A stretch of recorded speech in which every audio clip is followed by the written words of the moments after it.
Hello everyone, we will start in about a minute or two if more people need to join.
Okay, so you guys, can you hear me okay?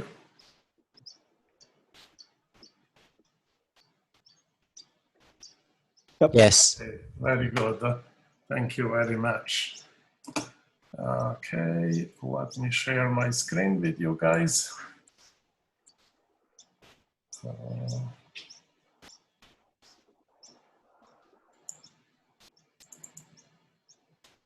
Okay, you can see my screen now, right?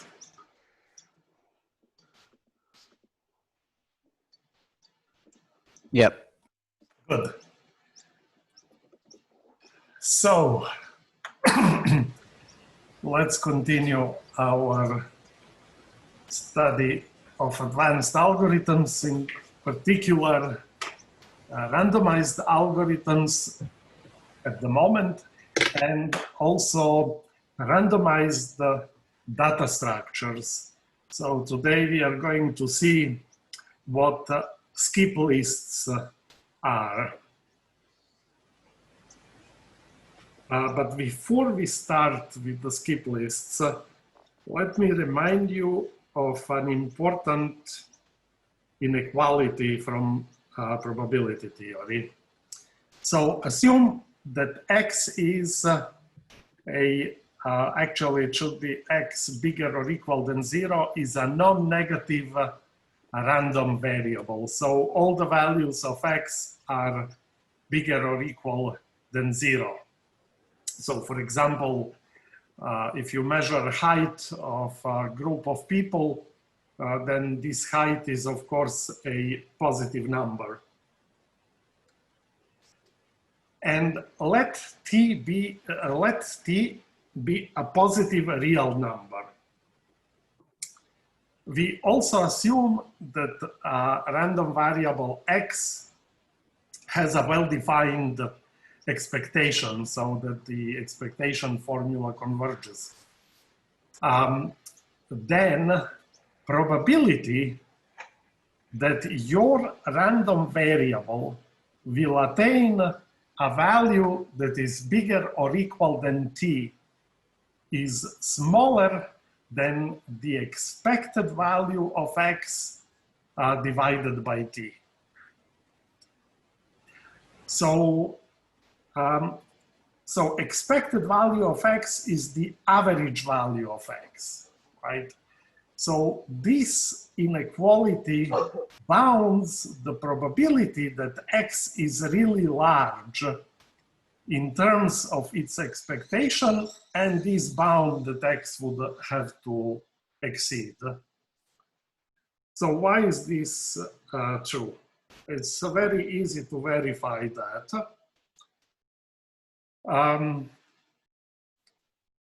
Essentially, you just take into account only events when X exceeds t and ignore events where X is smaller or equal than t.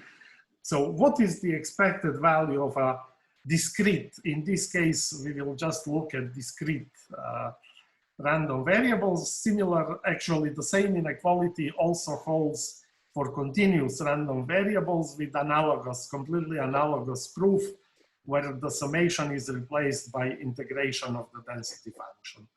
So in case the variable is discrete, then the expected value of x is the sum over all possible values that x can take of probability that x takes this value v times the value v. So this is the probability that x is equal to v, this is the v. So then, of course, you get the expected or the average value of x, because every possible value of x has been prorated by the probability to achieve that value. Now we split this sum into one sum for values that are between 0 and smaller than t, plus the expectation expression for the values that are bigger than t. So here behind this palette is just v. So we are simply splitting this into two sums, one sum for all v's between 0 and t, and the other sum for all v's larger or equal than t.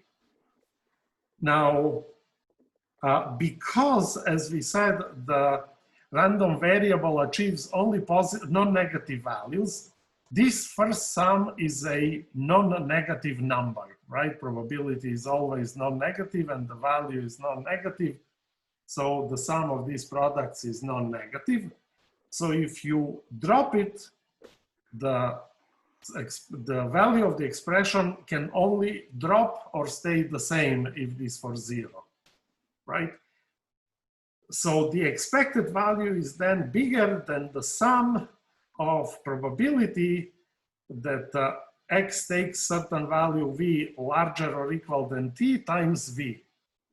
But notice this is the sum for all v's larger or equal than t. So all of these v's are larger or equal to t. So if I replace v, which is bigger or equal than t, with t, I can only reduce the value. So this is becomes probability that x is equal to v times t. Now t is a constant, I can take it outside. And here I sum up all probabilities to take a value larger than t. And of course, this is cumulative probability that x is larger or equal than t. And now if I divide both sides with t, I get precisely this expression here. So it's a really, really very kind of crude estimate that is obtained by ignoring essentially the values that are smaller than t and majorizing minorizing all these values with the value t. But despite all of these being very rough estimates, this is an incredibly useful inequality, and it can be used to derive a more refined inequality, such as the Chebyshev inequality, which we will see later. Very good. So, as I mentioned, the case when x is continuous is essentially identical, but we will deal with this later when we need it. We are happy now with the discrete value.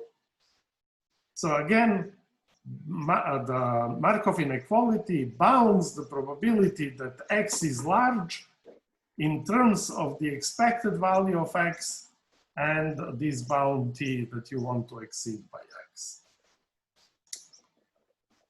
So we move now to skip lists. What are skip lists? Well, they are a recent data structure because it was introduced only in 1989 by William Pugh.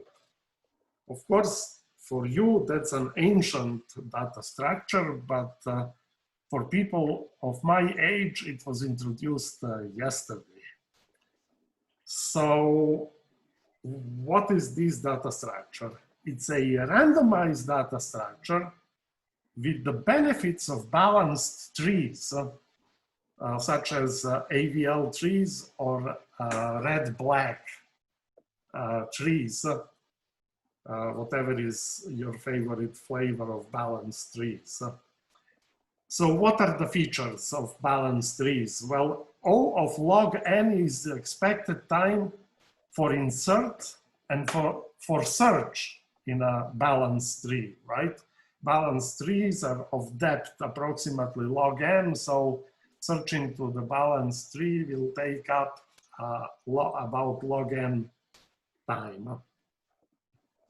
Now, to find max, min, or a successor for an element or predecessor, this is all in constant time.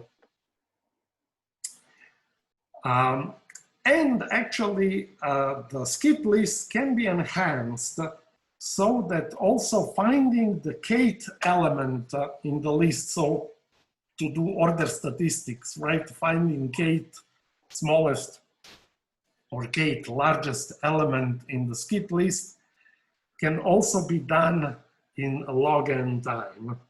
So why would we bother again with a randomized data structure if there exists a deterministic data structure, namely a balanced tree of any flavor that you might like? Sorry, so the question, what is an AVL tree? It's just a balanced binary search tree. So this has been covered in the previous course. If you take any algorithms textbook, such as Corman-Laserson and the Rivest, then you can find both, I believe, AVL or red-black tree. So they are balanced trees, which means that paths from the root all the way to the leaves are always of order of magnitude log n. So the tree is wide, but it is not very deep, which makes it easy to search. Okay. So why, if we have a balanced tree that is completely deterministic, why bother with a randomized structure that has similar qualities? Well, it's much easier to code, and in practice also tend to be faster and use less space than balanced trees, right? Because when you insert or remove element from balanced trees, you have to do housekeeping, right? You have to rebalance the tree to make sure that insertions and deletions do not break the structure.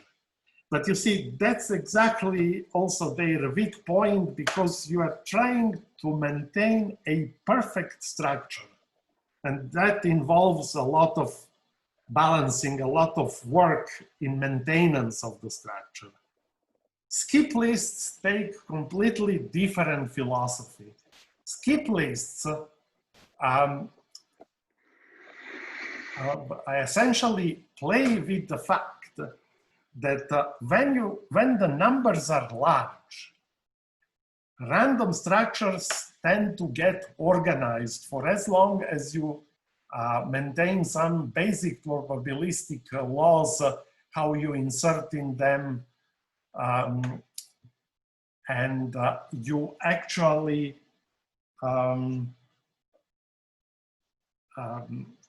so rather than maintaining absolutely perfectly balanced structure, you maintain a slightly disordered structure, but that the amount of disorder is minimized, or it's extremely unlikely to happen. So you play with the large numbers to take care of the structure, rather than you explicitly tweaking the structure at every insertion or deletion, as you have to when you are inserting or deleting into a balance tree. Okay, so in fact, in modern applications, skip lists have replaced balance trees essentially in all applications in which worst case performance does not have to be guaranteed, but only the good performance in the long run. So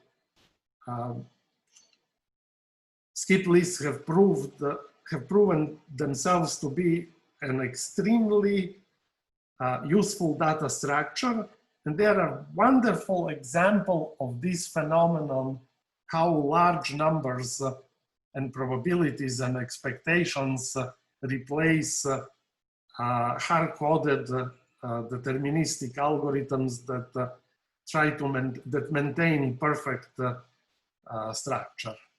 So what is the idea of skip lists? So consider a doubly linked list, right? Then finding a mean or max or successor or predecessor is trivial, right? You just either go to the very beginning, to the very end, or wherever you are, you look at the previous element or the next element to find successor and predecessor. But the problem is that search, insert, and delete run in time O of n. And of course, the culprit for such slow performance is searching. You don't know where your element is because you don't know how many links there are, how many elements are ahead of it or before it.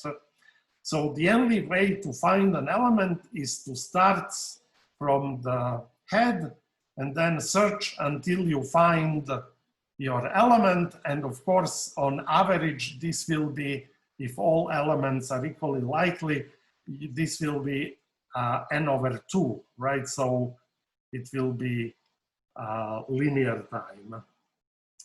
So that's the slow part.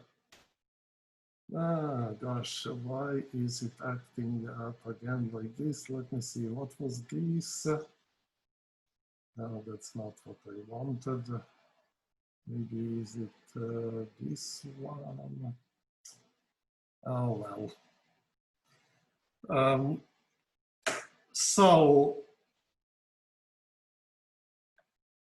now the question is, can you modify doubly linked lists to make search also O of log n expected time? And the idea is to make shortcuts on several levels. So the idea would be the same as you have elevators in skyscrapers. So if you are in the ground floor of a skyscraper, you have a slow elevator that can stop on every floor. But if there are lots of people going to different floors, this will take forever. But there are also elevators that maybe stop only every 5th floor, or even elevators that stop only 10th floor. So you first take an elevator that gets you with as quickly as possible, as high as you need, and then you change for a slower elevator to get to the particular floor you want. So in such a structure, how do we search for a number k? Say k is equal 24. Well, you try with the fastest elevator, you go to the first stop, and you see if you overshot it or not. If you haven't overshot it, you go to the next stop and so forth. So you move across the elements with links on the highest level. In this case, you cannot use the highest level link because the first stop is 35, so you overshot your element. So you go back and you go one step down. You try again. Now you are 21. Your K is larger than that. But if you move for another leg in the same elevator, you will get 35, which is an overshot. So you would go back, go one step down, and lo and behold, you find 24 in a fast way. So when would this be fast?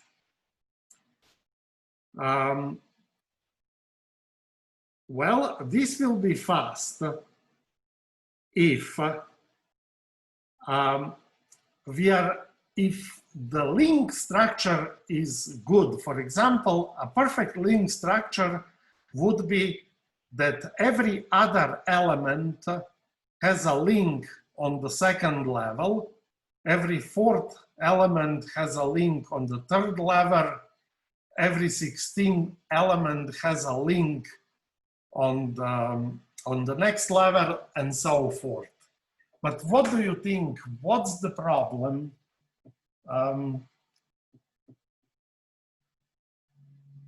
Okay, sorry, I lost track of the, so the questions are, we are talking about order linked lists, right? Yes, so we are building a doubly connected ordered linked list structure. The next question, why min and max run in time O of 1? Well, you simply go to the head of the linked list and traverse with the lowest level to the first element. That's your min if it's increasing order. Your max is if you go to the tail of your linked list and you go back one element. This is your max. Yes, so sorry, I should have said we are talking about ordered linked list.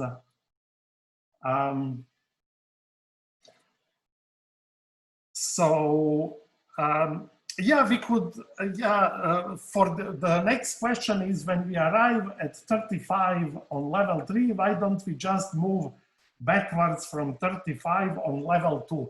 That's a good question. You can do that, but it's easier to do the counting of the number of steps if you actually go back and descend on the previous link. It's just easier to do the counting that way. Yeah. Okay, now the question is, and that's a very good question, what randomized means? Well, you see, in order for this to be fast, as I say, it will be fast if every other link had if every other cell had links on the level 2, then every fourth on level 4, and so forth. But what do you think? What's the problem with such a strategy?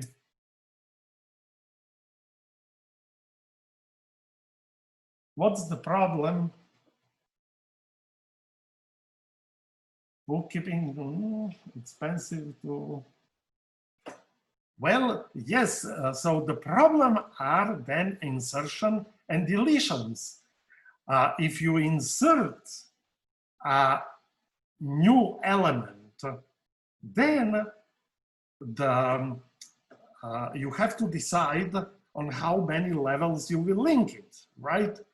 But, or if you delete an element, right? If you delete an element, the structure will be lost. So if you want to have every other per level, you would have to keep revising the structure, right? So that's correct. It makes it very annoying to insert and delete.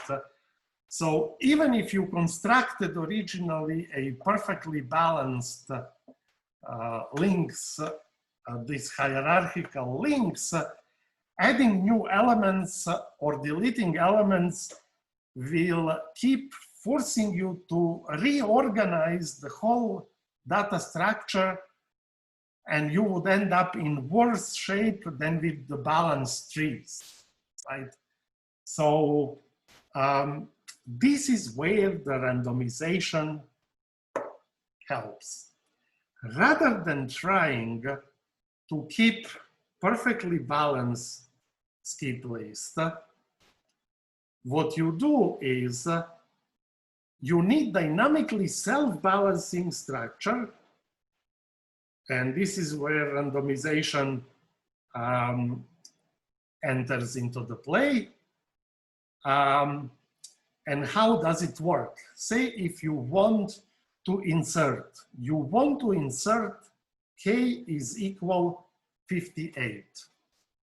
Well, you search for the proper position, and once you find it, you insert the new link there, but now you have to decide how many levels you are going to link it. So what elevators will stop at this linked list? And rather than counting and balancing the list perfectly, what you do is you toss a coin until you get a head, and then you count how many tails you got.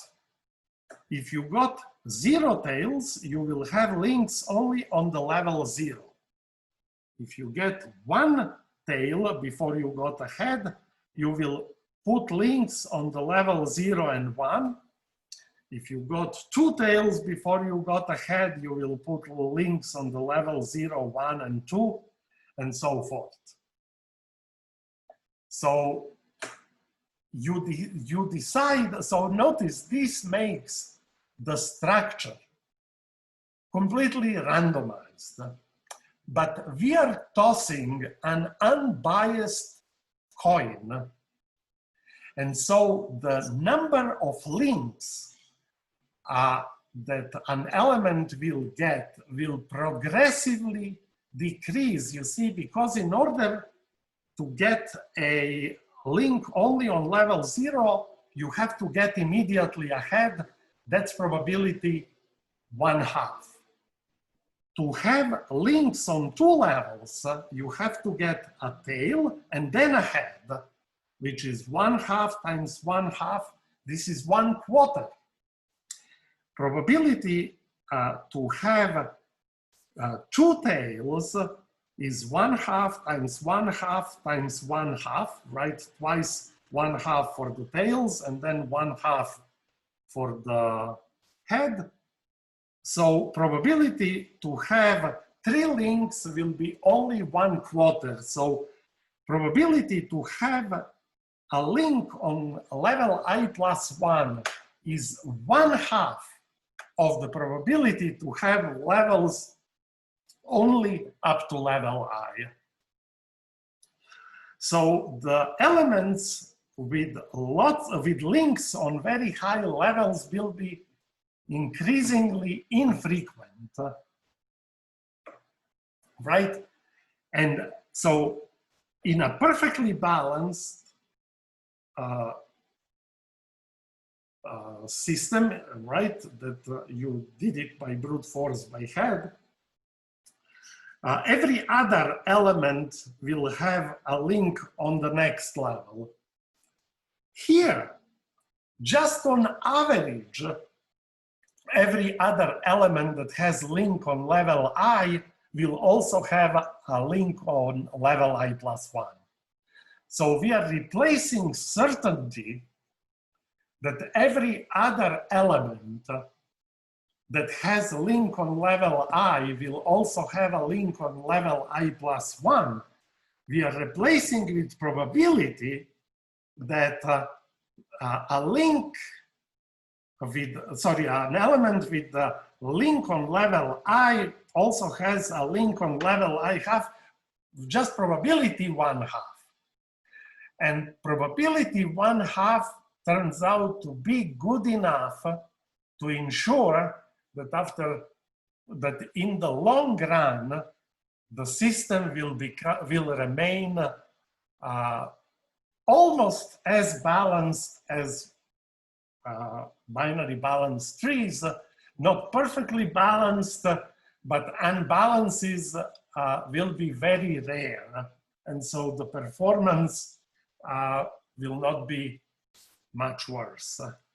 So once again, to insert an element in a skip list, you first search for its proper place.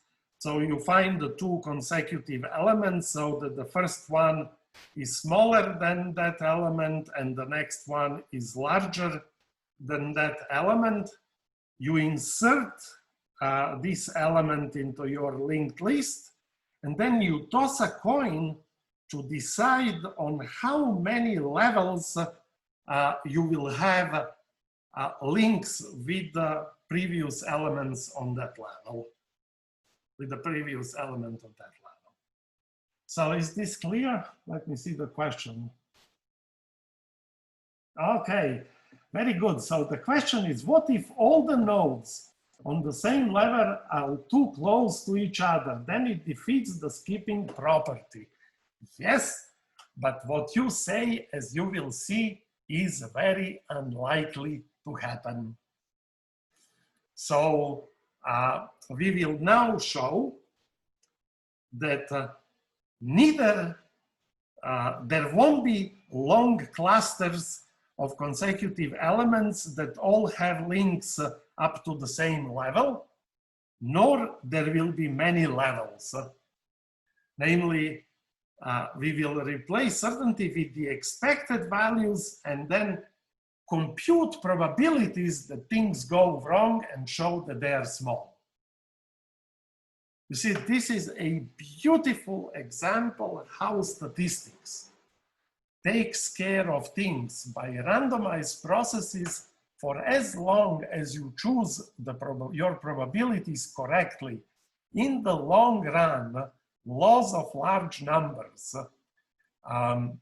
will guarantee that the performance is good. You see, for example, assume that you have a random variable with certain expectation mu, and you start drawing samples. And then you find the mean of these samples. Well, you can show that the probability that this mean diverges significantly from the expected value becomes smaller and smaller as n increases. So when you have lots of elements, probability that your system will behave significantly differently from its expected behavior becomes smaller and smaller. Very good. So that's exactly, you're asking exactly the right questions. Okay, so this is how we insert. And now deleting an element is just like in a standard doubly linked list, namely you remove the element, but you just have to redirect the pointers, right? From this element, all pointers that point to this element and elements that this element points to have to be reroute, right, by skipping that element. So there is no housework in deletion. The only housework that ensures the structure happens in insertion, but remarkably, doing it correctly at insertion guarantees that your your skip list will remain reasonably well balanced. So let's see now how fast can we search for an element. Well, the probability of getting I consecutive tails when flipping a coin I times is 1/2 to the power I, right? So here I'm not saying probability to get exactly I times, but at least I times, right? So we are counting only probability that in first I tosses we got tail, and the probability of that event is of course 1/2 to the power I.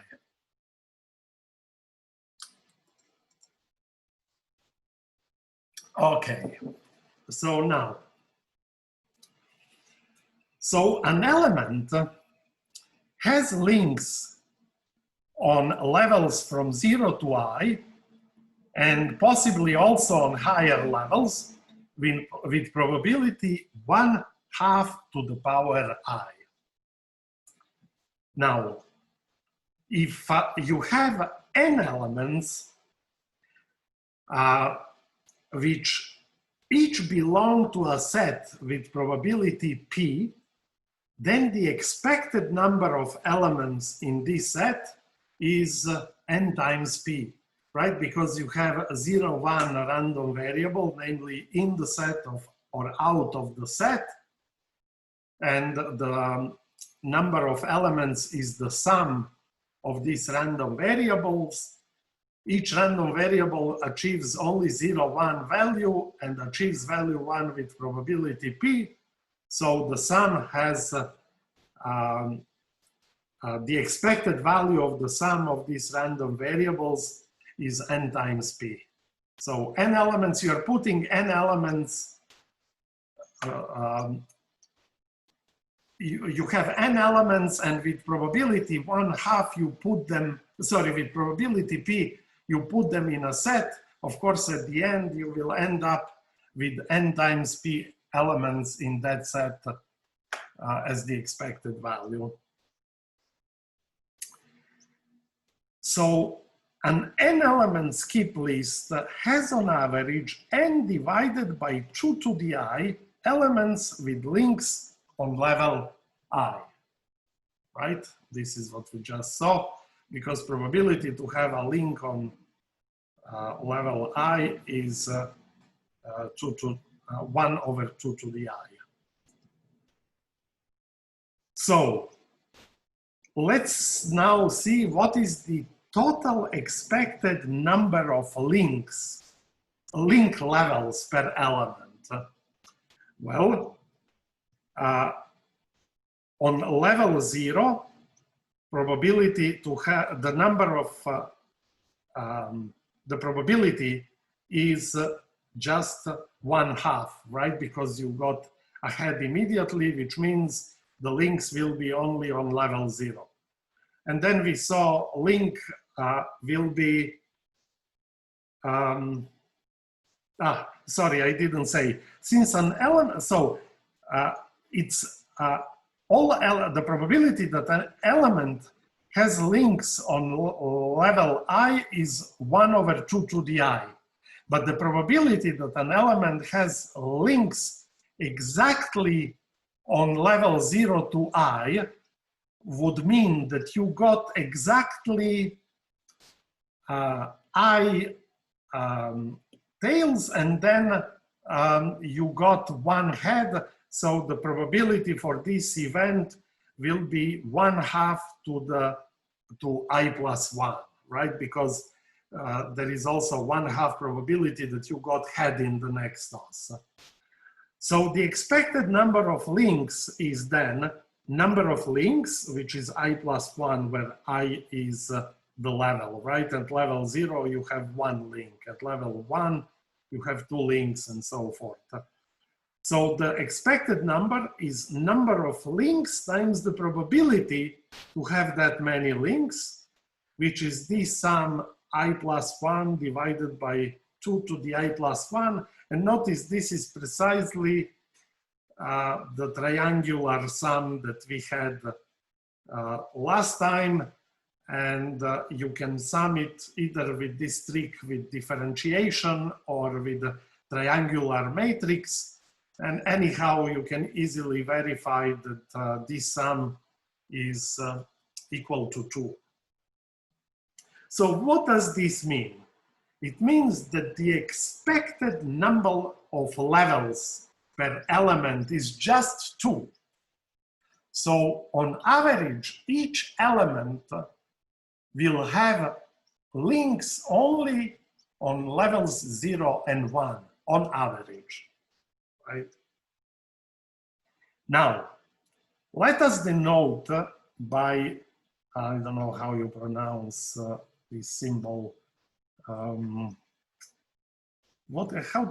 hash, right? Hash I is, thank you, hash I, let it denote the number of elements on level I.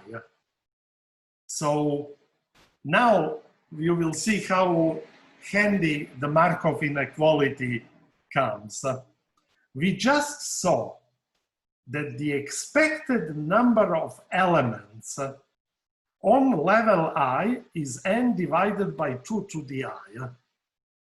But by Markov inequality, probability that on the level, the number of elements on level I will be bigger or equal than 1 is smaller than the expected number of elements divided by t, right? Here t is equal to 1, which is just n divided by 2 to the I.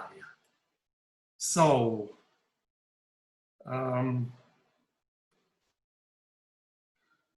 let's see what is then the probability to have an element on level 2 times log n.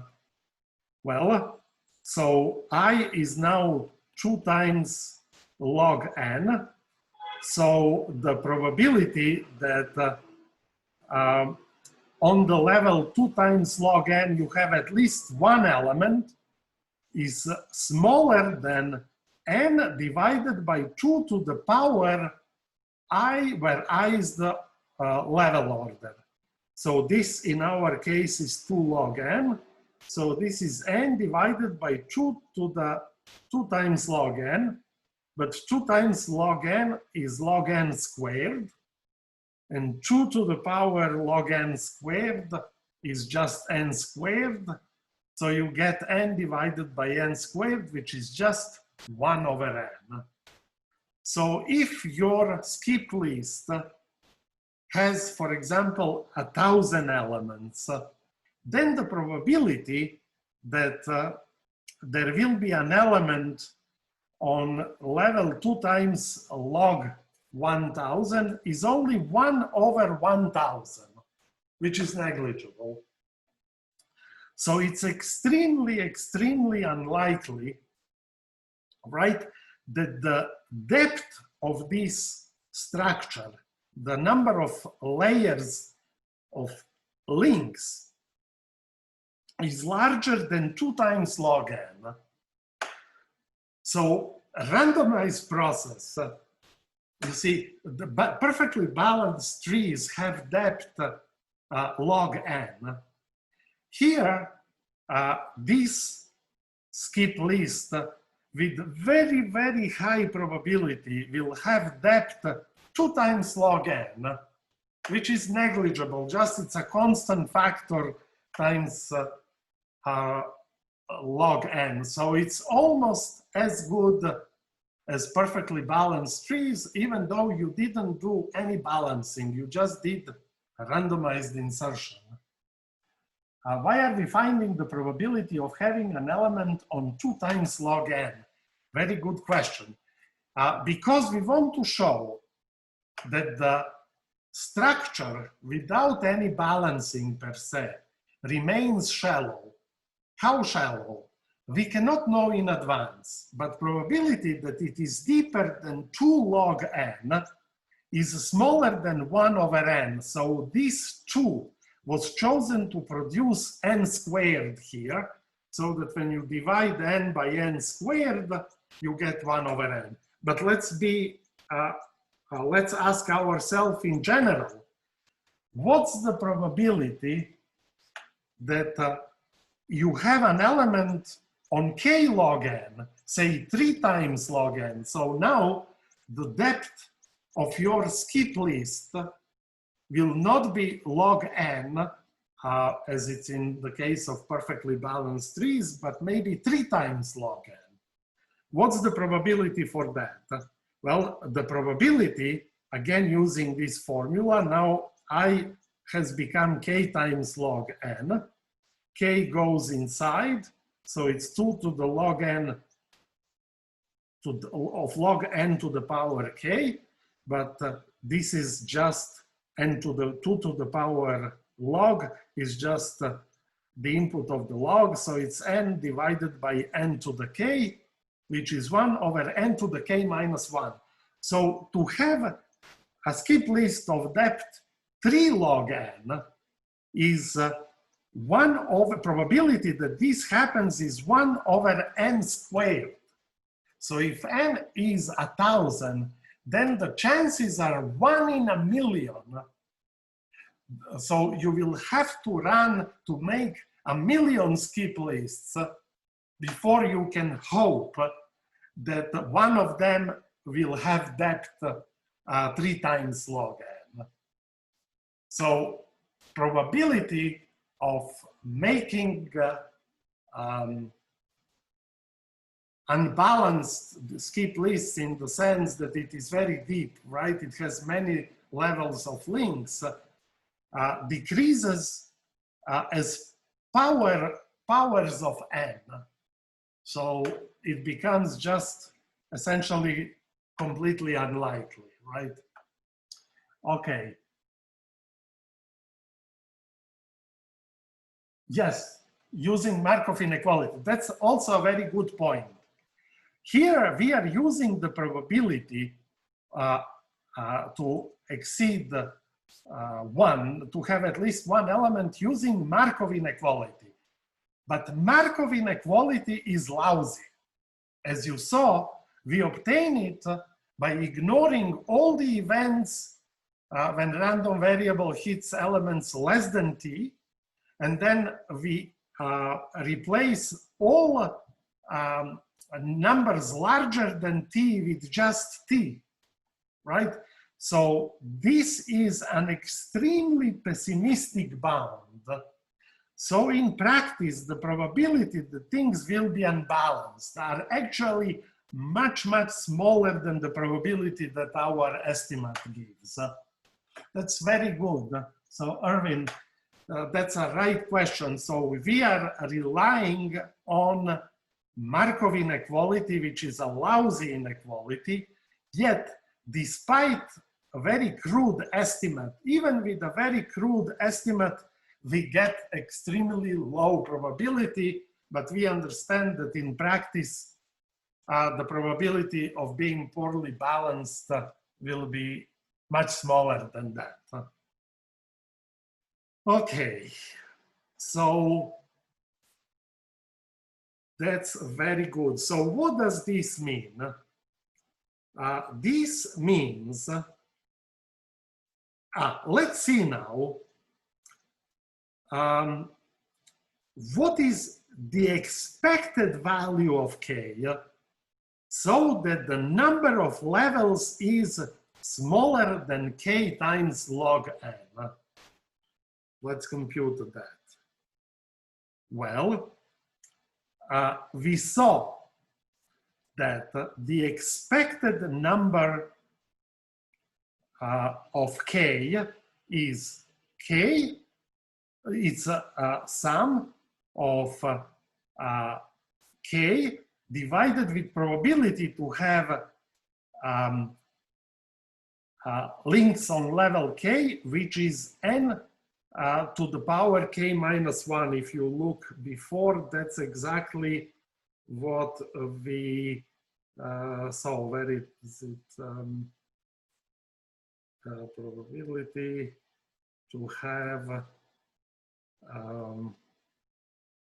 yeah, well, we computed, if you go back on the slides, you will see that this is precisely the probability to have k times log n many levels, because maybe I have it just here. Yes, here it is.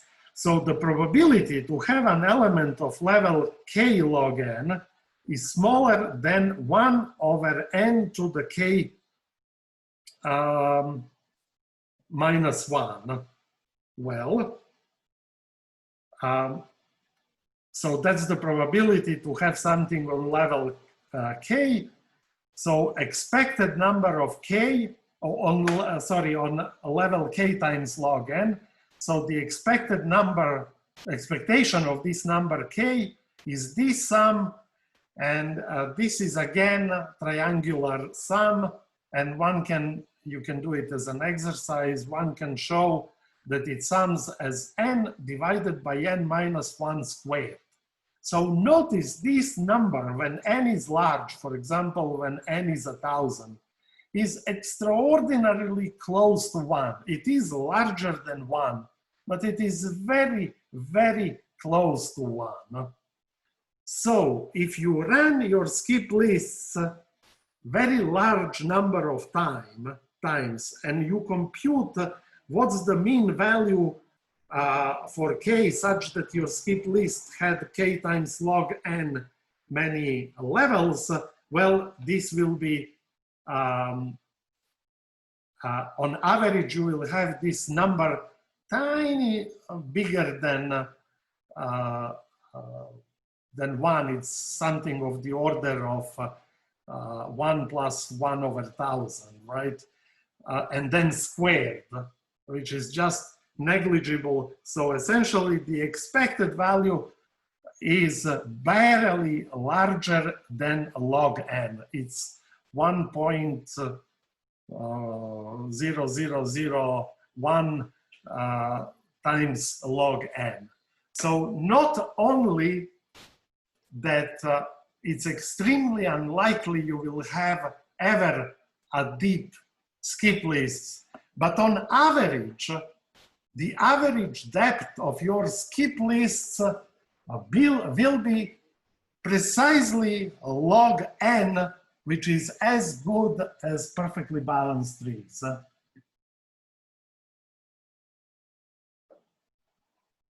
No. So it's not, so this is not the probability.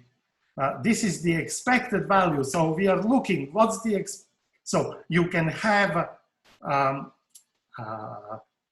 log n many levels, or 2 log n many levels, or 3 log n many levels, or 4 log n many levels, but the probability of k times log many levels decreases as 1 over n to the k minus 1. So this is expected number of the multiple of log n that gives you bound for the number of levels. So this is bigger than 1. So this means that on average, if you run 1,000,000 times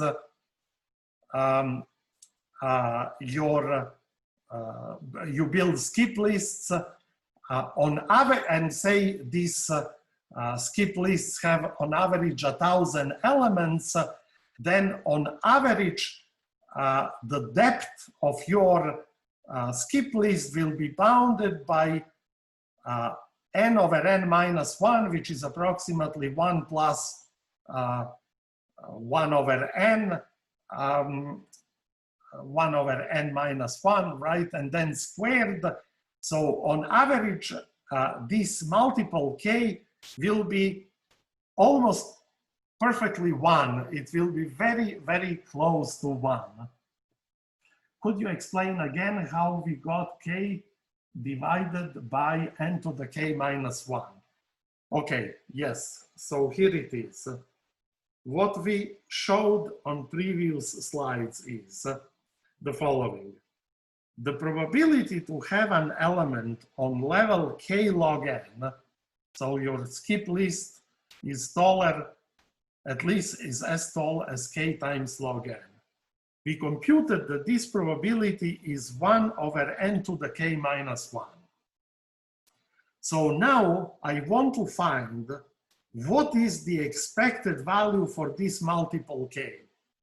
Well, the expected value is multiple k times probability to have this multiple k, which is 1 over n to the k minus 1. So the expected value of k is sum k equals from 1 to infinity of k divided by probability to have links on level k, right? Which when you sum up, you get this.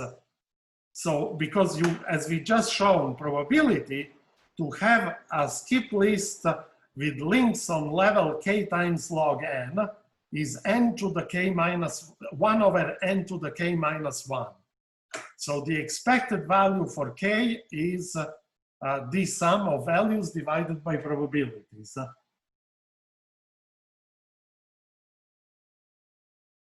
That is the probability of having an element. Yes, exactly. That's expected value.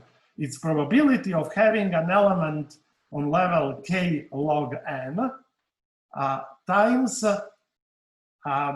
the value itself, which is just k, because we are looking for the mean value of k. Yes. Very good. So on average, when you do your skip lists many times, and you compute and you evaluate what is the depth of your skip list, how many levels it had, on average, this will be something very close to 1. How close to 1? That depends on how many elements you have in the skip list, right? So this value is, what is n over n minus 1? That's 1 plus 1 over n minus 1. So if you have 1,000 elements, this value here is 1 plus 1 over 1,000, and then when you square it, right, you get something very close to 1, because it's so close to 1 to start with. Okay, so even though you are doing it completely randomized, on average, the depth of your skip lists will be extremely close to just log n. So as good as the depth of binary search trees. And the probability that it will deviate a lot, like have 2 log n depth, is 1 over n, which is 1 over 1,000 if you have 1,000 elements. So it drops extremely fast. Okay, so we now verified that the number of levels in a skip list is small. It's logarithmic in the number of elements. Now we want to see the answer to the question of Irving. What if all the nodes on the same level are too close to each other? Then this defeats the skipping property. So that's our next task. So to alleviate Irving's fears, we have to show that elements with links on exactly the same levels up to, say, level k, all elements of level k, that they cannot cluster together. It's extremely unlikely that you will have lots of elements with links precisely from 0 to level k. How do we show that? Well, take 2 elements with links on level I plus 1 and consider the occasions when elements with links up to level I were inserted in between, right? whenever you insert an element between two links, two elements with links on level I, there is 1/2 chance that you will get another tail when you toss a coin again. And so not only that you have reached level I, but if you have reached level I, with probability 1/2, you will reach level I plus 1 as well. So let's see what is then the expected number of elements between two elements with links on level I plus 1 that have links on level I. Well, the possibility is that once you reach level I, you toss a coin and you get head, which means, you got another tail, which means this element will get also a link on level I plus 1. So now these two elements with links on level I plus 1 will no longer be consecutive because between them there is an new element with links on level I. So probability that have 0 elements with links on level up to I only is 1/2, right?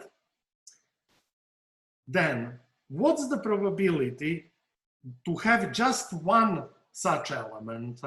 Well, this means first time you reach level I, one time actually when you reach level I, you with probability 1/2 you stop there because next toss was head.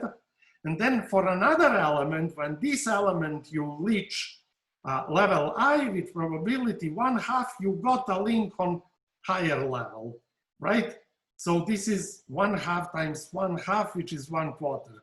So there will be one element between these two elements with probability 1/4. You will have two elements if twice for the two of these, say you consider 3 elements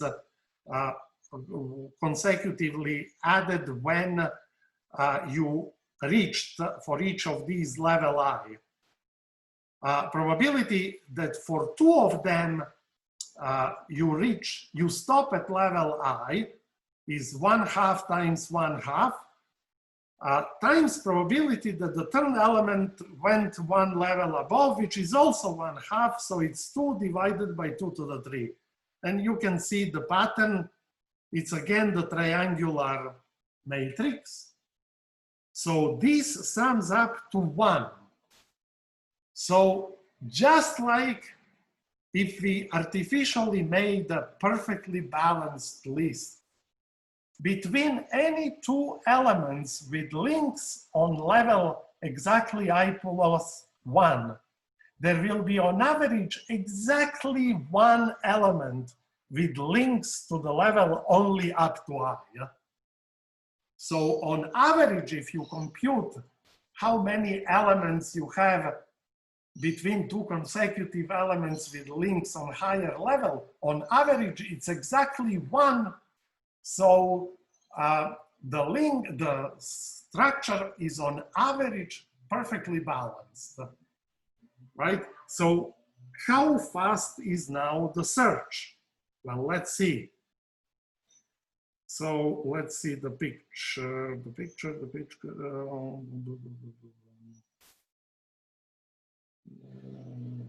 Okay, so let's first count the pointers. Sorry. I am kind of going ahead of myself. So first, let's summarize to count on average. So on average, there will be fewer than 2 log n levels to go down. And on average, you will be visiting only 2 elements per each level. Why is that so? Well, we just saw this.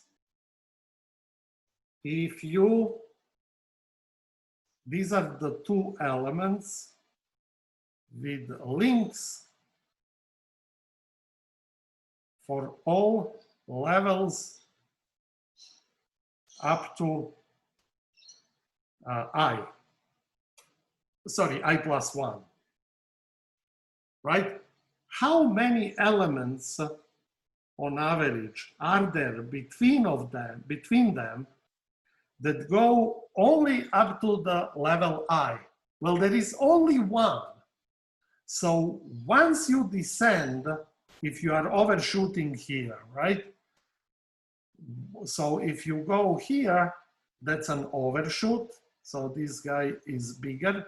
So you go down and you check this element and assume that this element is smaller. But then in the next visit, there are no more elements on the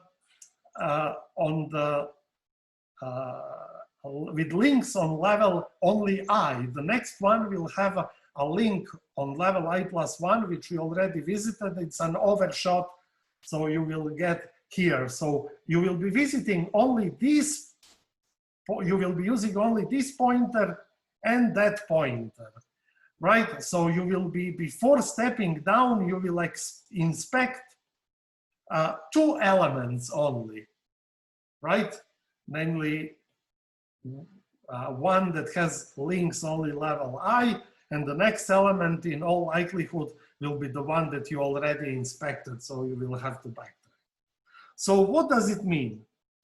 There are only approximately log n many levels to go down, and per each level horizontally you inspect on average only 2 elements. So altogether, on average, you inspect 2 log n many elements. So the search is actually extremely fast, and inspecting an element is just following a link and checking the value, right? So that's extremely fast. Okay, so the search will be fast because the structure is shallow and it is so well interspersed with elements with links on higher level that searching horizontally, which was Irving's worry, is actually very efficient because elements with links only up to level I between 2 elements with links on level I plus 1 cannot cluster, because on average there is only one of them. So the search is extremely fast. Now, so search is almost, in fact, it's as fast as the search through a binary, on average, binary search tree. Let's see how much space we use. Well, we have to count the space used for the pointers, right? So for an element with links on level 0 to I, we have to store 2 times I plus 1 many pointers, right? One for backwards and one for forwards. Now, the number of elements with highest link on level I is n divided by 2 to the I plus 1. So the total expected space for all pointers is, this is how many pointers you need if you have pointers on levels from 0 to I. That's the probability that one element has links from 0 to I. So the total expected value is O of, now I can take out 2n, and again our triangular sum, and this is equal to 2. So the size is O of 4n. So if you have 1,000 elements, you will have to store only 4 links on average per element. Right? In fact, you remember that on average, there are only 2 levels. For 2 levels, you need, for each level, 2 links. So of course, the number of links is approximately 4n. So the size of the structure is linear and with very small factor. It's just 4 times the number of elements. So the additional, besides storing the content, right? The link structure is extremely economical because for each link on average, we store just simple linked lists. You have to store doubly linked, right? You have to store 2 pointers. Here you just store 4 pointers. But the benefit is that the search is now logarithmic.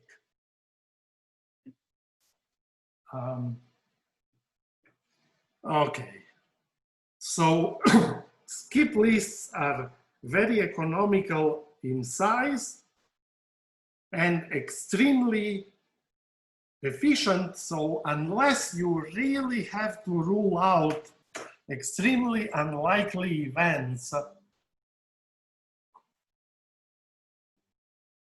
of your linked lists being much deeper than log n, and or having a cluster of elements on the same, with links on the same levels, which is, as we saw, extremely unlikely, then skip lists are, in fact, your data structure of choice, and they are massively used in applications. Whenever there is no need for worst case performance, they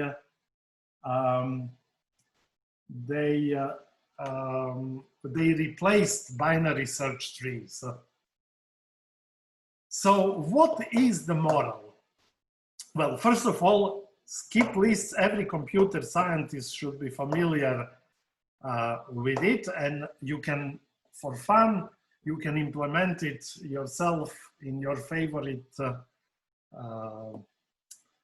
language, and you can implement a binary search tree, and then you can compare the storage size of the binary search tree with the storage size of skip lists, and you can test the speed of the search to compare the performance, and you will see that skip lists actually beat binary search trees. You see, from engineering perspective, you want a reasonably balanced structure to keep searching fast, but it doesn't have to be perfectly balanced.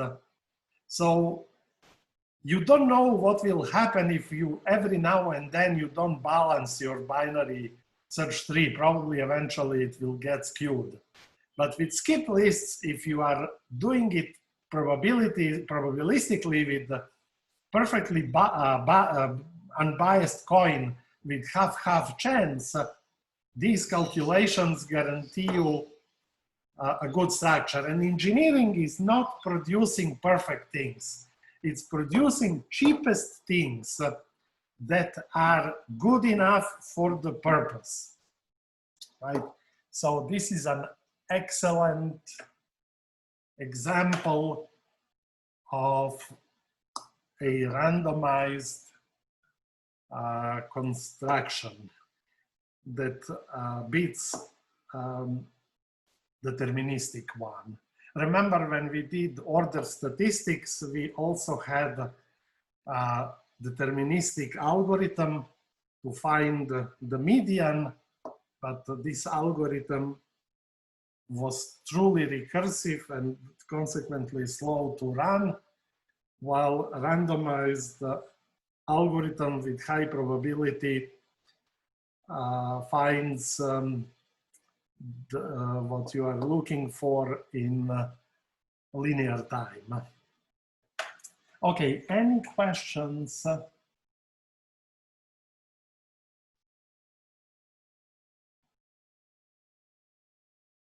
Yes, so in principle, so here is a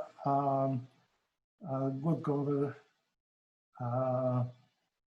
And boy, in case the million plane crashes, very good. So you will not use binary search tree to control the engine or ailerons or flaps of a plane, right?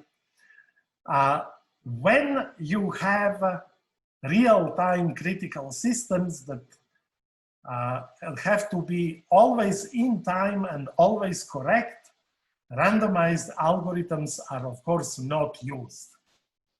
Because in such systems, all that matters is that the time limit for the procedure has been met to ensure stability of a plane.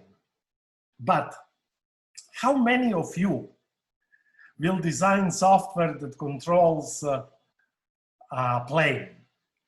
Trust me, many more of you will design software that has to search through a sorted list of customers, or when it comes to searching Amazon, whether the search executes at 0.1 second or 0.5 seconds is inconsequential, because you cannot notice the difference. Of course, the problem is if the search executed with 0.5 seconds very frequently, because this will cause your system to collapse because it will be overwhelmed. But if slow searches are very infrequent, then the performance of the system will not suffer, because there will be occasional small glitches when the search maybe took 5 times as long as the fastest possible way. So when you are accessing massive data and you are accessing it gazillions of times, then only the expected performance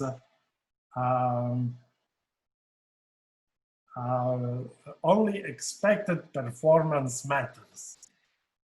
So maybe, in fact, the Boeing people, you probably read about Boeing 737 having crashes because their anti-stall system was pitching the plane straight to the ground. God knows what they implemented, but it clearly wasn't the right thing to do. And probably they just thought this is extremely unlikely to happen, but it did happen a couple of times. And of course, you cannot tolerate this. So I'm not trying to sell you skip lists for mission critical real-time programs. There you will use deterministic structures for which you can guarantee the performance, and you will make the execution redundant by having 3 systems computing the same things in parallel and then voting what's the correct result to add a level of certainty.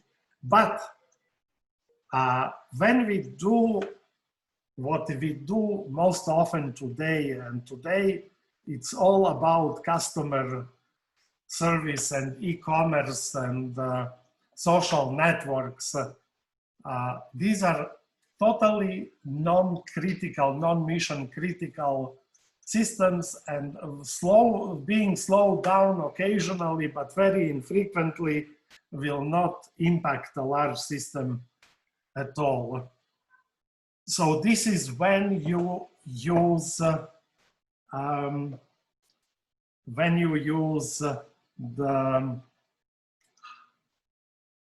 randomized algorithms.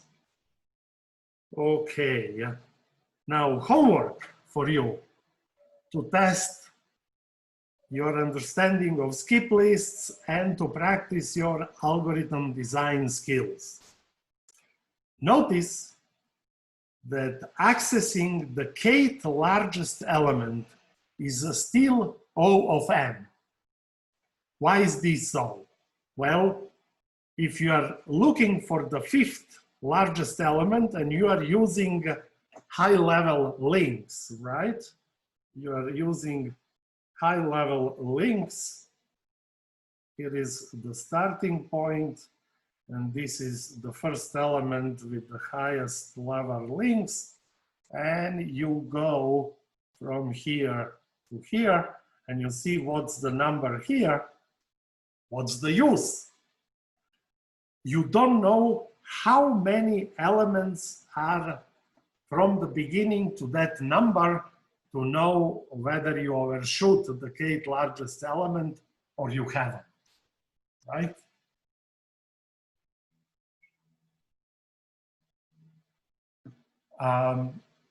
So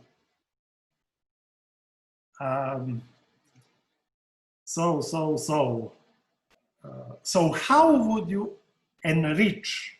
So you have to add more structure to skip lists, but in a very modest way.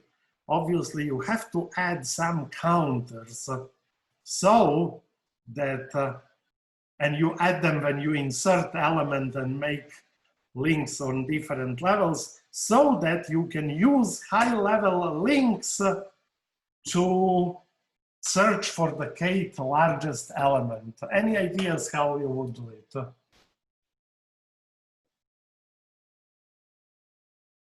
So what do you, if you are here on the highest level, what do you have to know in order to judge whether it is reasonable to use the highest level links to search for the kth element?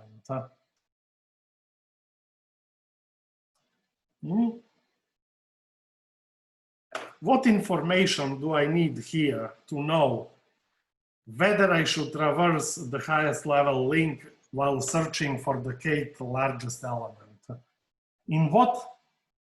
Aha, very good. So Felix, let's see, Erwin suggests you need to know the number of links between them. Is it the number? Yeah, the number of elements between these two. So as you insert a new element, you will update the counter on the previous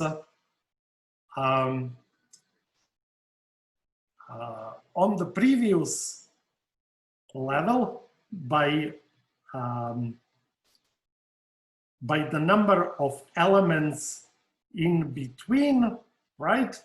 So you have to, but you also have to put now the correct number of elements for this link for looking in the future. So think carefully, how would you recursively update the count of elements so that finding the kth largest element, yes, the distance between elements, so to speak, that's perfectly correct intuition. So just think about formal machinery. I mean, just the formal technique of implementation. How would you update the count of elements in between once you insert a new element? And you are true. Okay, very good. So it's already 5:30. And we've been doing it for an hour and a half. My strategy is I don't want to bombard students with as much material as possible, and then they don't have time to digest what has been done. So let's stop here.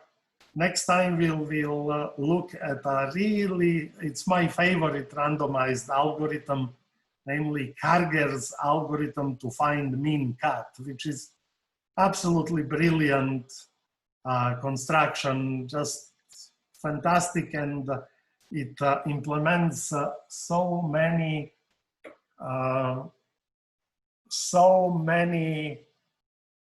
good strategies. Okay, a question here, Alex, when can we get more info on our projects? That's a good question. I should come up with a list of topics I promise I will do it this week. I cannot do it till Wednesday, but I'll do my best. Let me write myself. Well, I'll think I'll have to send myself an email. So I'll come up with a bunch of topics, but I urge you, could we please have a brief outline of what should be in the assignment report? Do we have help sessions, consultation times? Yes, so that's another thing. Okay, so let me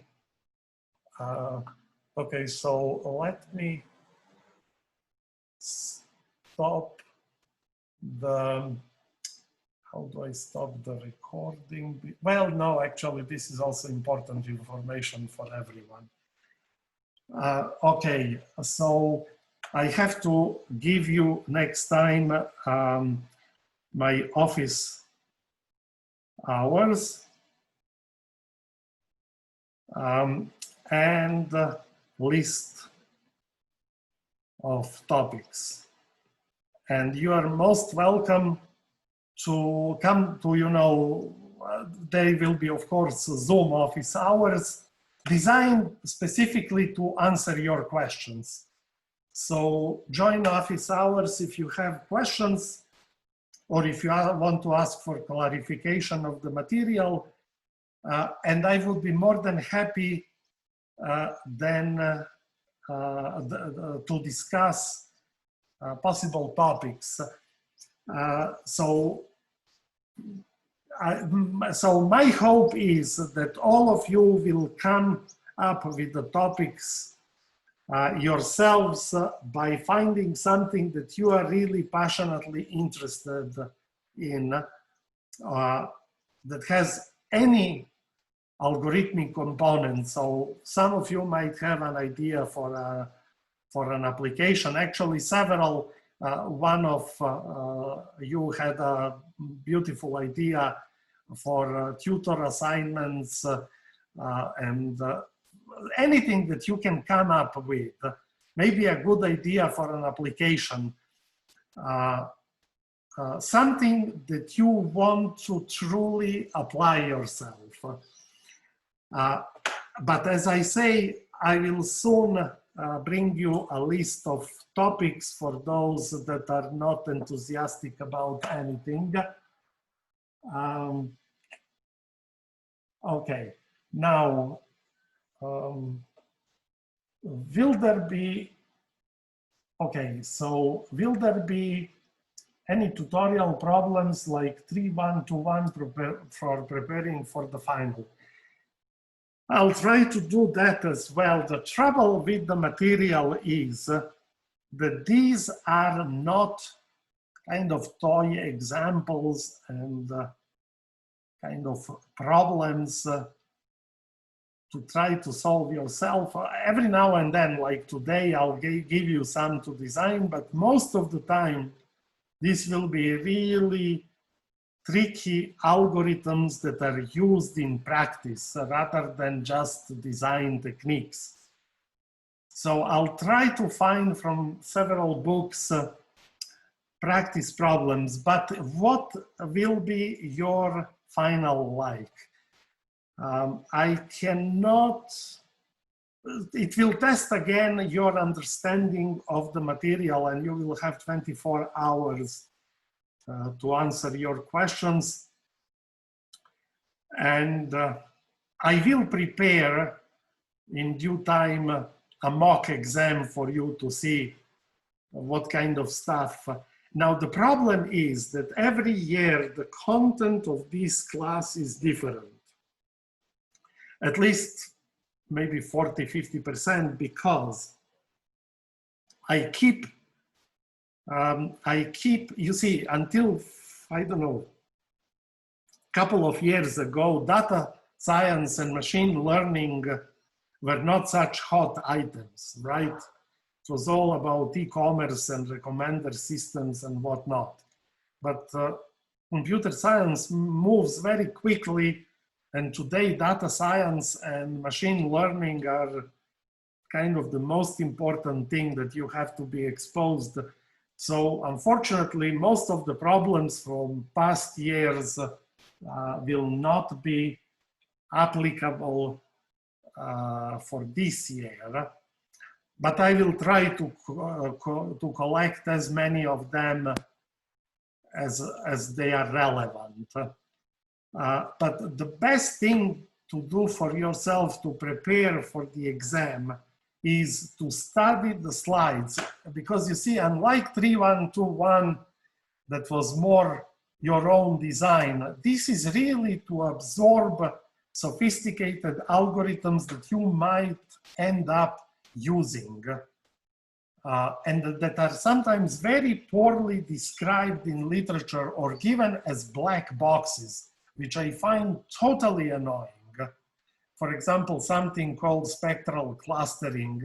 It's presented as an algorithm that looks as an absolute mystery, right? And you are treated like monkeys that just have to memorize it and code it, which I find it absolutely offensive, when in fact, the reason why spectral clustering works is just very easy to understand if you go into details.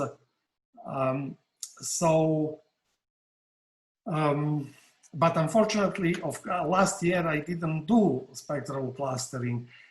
So anyhow, I will prepare some problems when it comes to the project.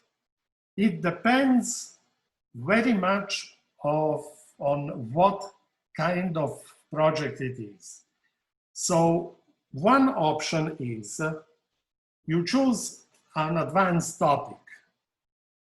Say it might be clustering, right?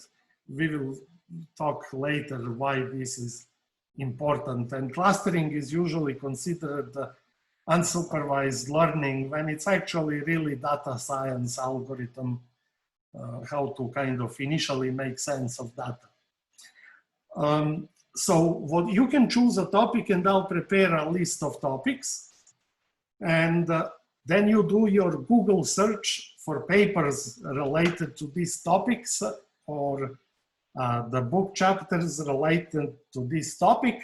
And you write a scholarly paper that is on the depth level like my lectures, right? Or better, of course. So you would define your problem and explain in detail the algorithms that are used for solving these problems. And as an extra bonus, you can implement this algorithm and run some tests on statistically produced data or some real data, depending what you want to do. So what would be the point of such a project? The point of this project would be that then you are becoming an expert on this important topic. Say the topic is clustering. So clustering is important in medicine, in biology. What's clustering? You get a humongous amount of data. Then you want to see whether this data has any order. So for all the population points, you measured some, for example, there are blood tests for patients. And you want to see whether there are groups of patients that exhibit similar blood tests, because they might indicate cluster of blood tests specific to a group of illnesses, right? So if you are in medical you work for medical information company, that will be your bread and butter, right? Or, for example, you work for a company that makes certain products and you want to advertise it. And you can advertise it on Google, you can advertise it on TV, you can advertise it on papers. But in all likelihood, you will hit different audiences, right? Because if you want to advertise for senior citizens, tough luck with going to the web, right? then you would be better off doing it on TV. So if you have a list of some information on each customer, you want to group them into groups and then target each groups with a different type of advertising. So what I'm trying to tell you, if you say, as an example, you choose to do a paper about clustering, you will be mastering an extremely important technique that you are extremely likely to face once you graduate.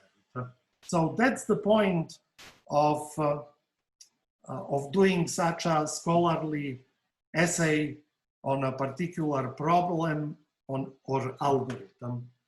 The second thing can be just pure implementation of a sophisticated algorithm. So I'll tell you what people did in the past. They did implementation of the PageRank, but what for? Of course, not for web search, but a guy used PageRank to sort the articles in Wikipedia according to their importance. So articles that had lots of hyperlinks in Wikipedia to that article, and these very articles themselves had lots of incoming hyperlinks, should get a high rank. So he got to an extremely interesting list of top articles in Wikipedia, absolutely amazing list of articles in Wikipedia that can be reasonably called sorted according to their importance. And of course, Wikipedia is much smaller than the web, so you don't have to use supercomputers to compute the page rank of articles in Wikipedia. But he did it, in fact, in a distributed way. And then what did his paper look like? Well, he presented the page rank in just basic detail as we will cover it in class. Then he presented the details of his implementation, right? Then he ran it to Wikipedia, produced a list of articles according to their significance, and tried to explain why they appear, why these articles were chosen. And it was absolutely magnificent project. So maybe you can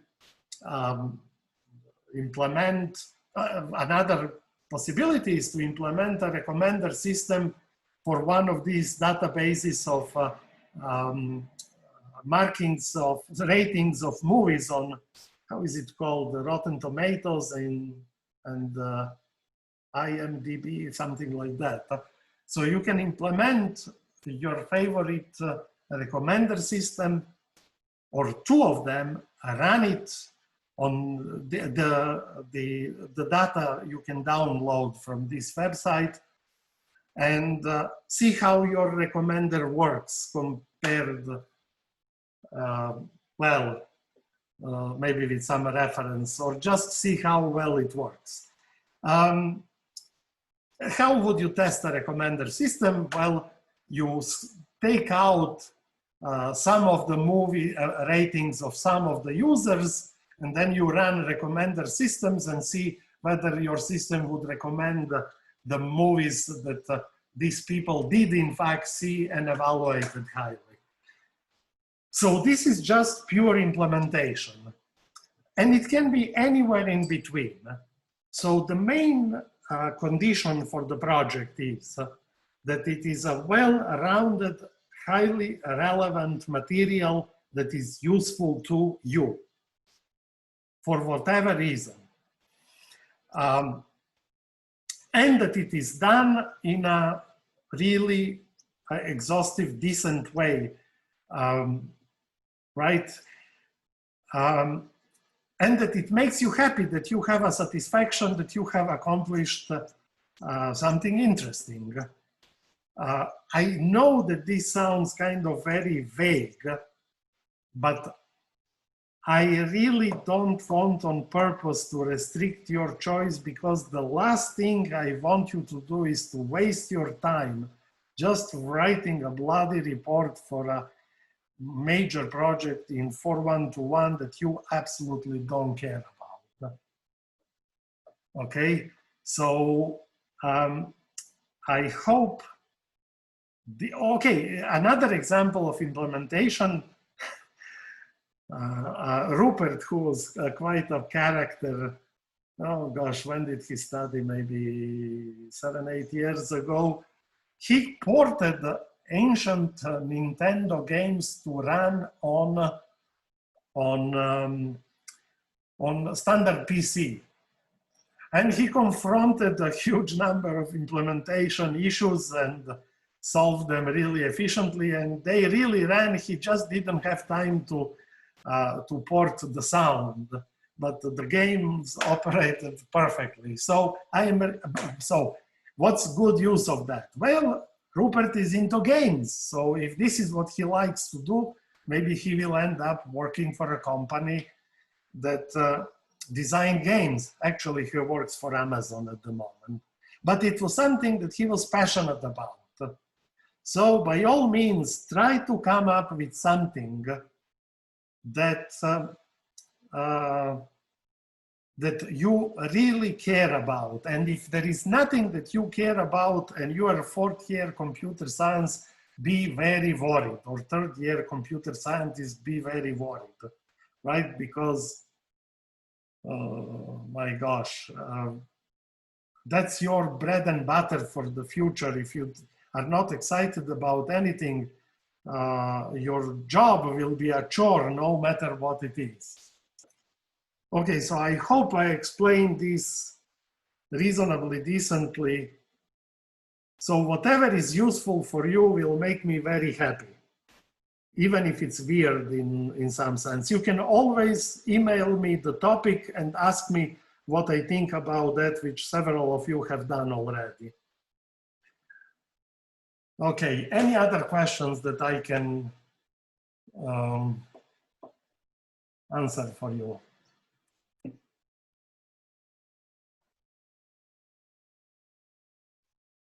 So for Wednesday, please read before Wednesday the skip list and make sure you understand how it is to be implemented and why it works well. Going through the probabilities calculus, because things will get more and more complicated when you do machine learning or data science. You have to permanently estimate probabilities and expected values. So don't skip that part, because if you want to work in data science or machine learning, you have to be at home with probabilistic and statistical concepts. You cannot just implement stuff without understanding what you are doing. Okay, is that all that you have?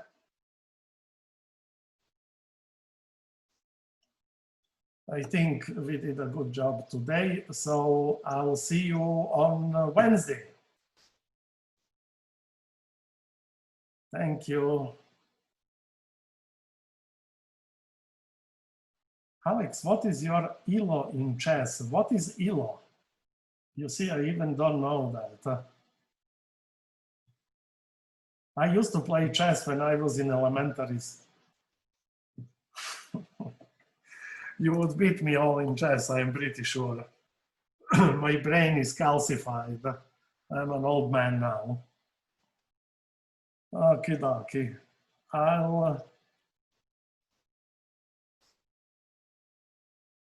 ChessBot, that's an extremely interesting project. I'd love to see that one.